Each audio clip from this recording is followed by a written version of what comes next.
information coming in, this is what's called an attack submarine, diesel powered, not nuclear powered. Quite a large vessel. I think about 50, maybe 60 sailors on board.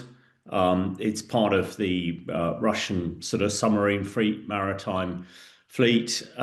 We know that the British Navy tracked it going through the Channel probably a couple of months ago, the English Channel, that is. Then it went round through Gibraltar, where it would have been tracked again, going through the Straits of Gibraltar.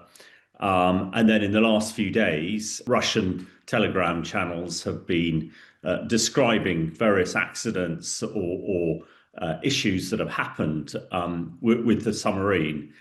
We understand there's a problem with the fuel. There's a concern that there could be some sort of explosive nature. We know that these sort of submarines carry the Kinzhal missile, hypersonic nuclear-tipped missile. There is no indication whether the vessel has these nuclear warheads on board or not. That obviously would be an extra concern. But I presume for the Russian sailors on board, this must be pretty terrifying. The submarine is a long way from any Russian ports. You know, one of the reasons that Russia invested so much military capability in Syria over the last 10 years was to try and gain a port in the Mediterranean. Now, they have lost that after the fall of Assad. So I expect these people look pretty isolated here. But it is perhaps these sort of submarines, as would be for the UK or the US submarines, you know, tend to operate silently around the world, ready to do, you know, any damage as required. And I suppose the other element to this is it's likely that this submarine also has cruise missiles on. People will be aware of the Tomahawk missile, the American one, which, you know, can fly several thousand kilometers and has a, you know, sort of 500-kilogram warhead. Russia has similar sort of things. So this submarine is probably getting into a position where it can affect, you know, the overall war in Ukraine and the sort of Cold War, if you like, with the rest of Europe at the moment.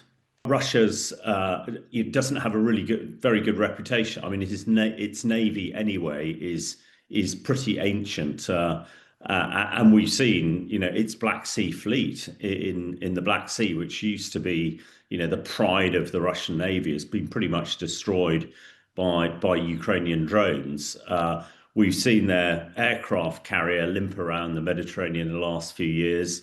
Again, you know, really, you know, old naval equipment, poorly maintained, and, you know, just in a pretty sorry state.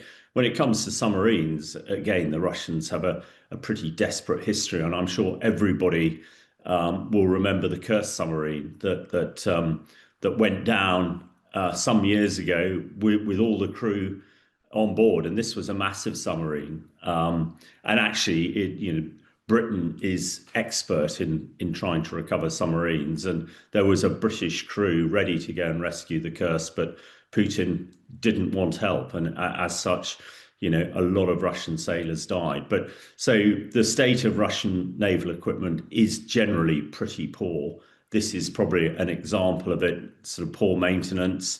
There are rumours that they couldn't get hold of spare parts to repair the submarine. But if there was a big fire and explosion, it really much depends where it happened. If it was out in the open sea, then, you know, probably not very much. The contamination that might emanate from this, if there are no nuclear warheads, the contamination would be from, you know, oil and diesel and any other bits and pieces. And, you know, without wanting to belittle it, if it sank in the middle of the Mediterranean, it probably wouldn't have a great impact.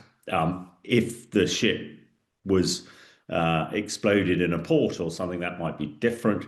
If it is carrying any Tomahawk missiles, cruise missile, not Tomahawk, but cruise missiles, or God forbid, any nuclear warheads, then that would be a very, very different story. Not saying that it would create a nuclear explosion, but with nuclear warheads, there's a lot of fissile material that, again, you know, if there was an explosion, that would cause contamination. So I think it's difficult to say. I expect at the moment the only people who are really going to suffer is actually the Russian sailors on board, and President Putin doesn't seem to care very much for the people in his fighting force. He's lost over 1 million soldiers in Ukraine, so I don't suppose the Russians are trying desperately hard to save this submarine.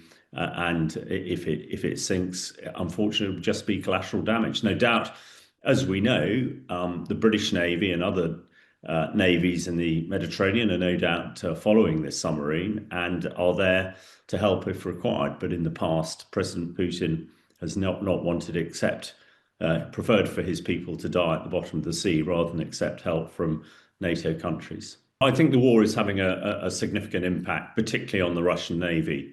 The Russian Navy are not really the focus of the war in Ukraine.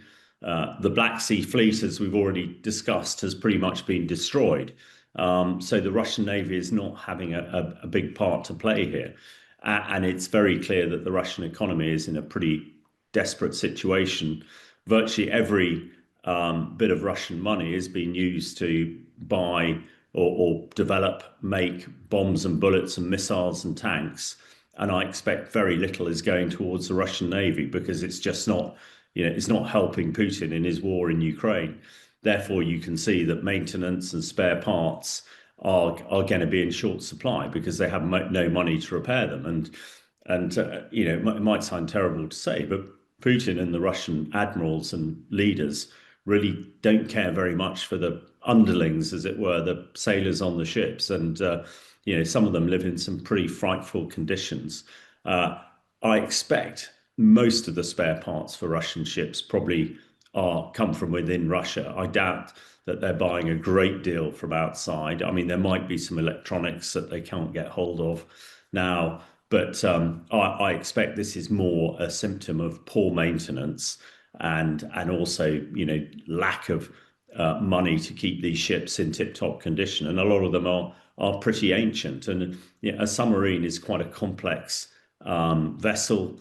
Anything that sails under the sea for, I think this can stay under for sort of 45 days or so, it's pretty significant. And safety is paramount. You can't afford to take any shortcuts on a submarine. And the Russians are well known for taking shortcuts and failing to look after and maintain things correctly. We see it, a lot of their aircraft that again, crash, not necessarily because of enemy activity, because they're poorly maintained. So I think this is really a symptom of the Russian problem with the military, and all the focus is going into the Russian army and to a lesser extent the Russian Air Force and Russian drones, and the maritime fleet, the ships and submarines are very much secondary, which is pretty awful if you're on this submarine because it's sinking because it's been badly maintained and they now got a leak and potential fire.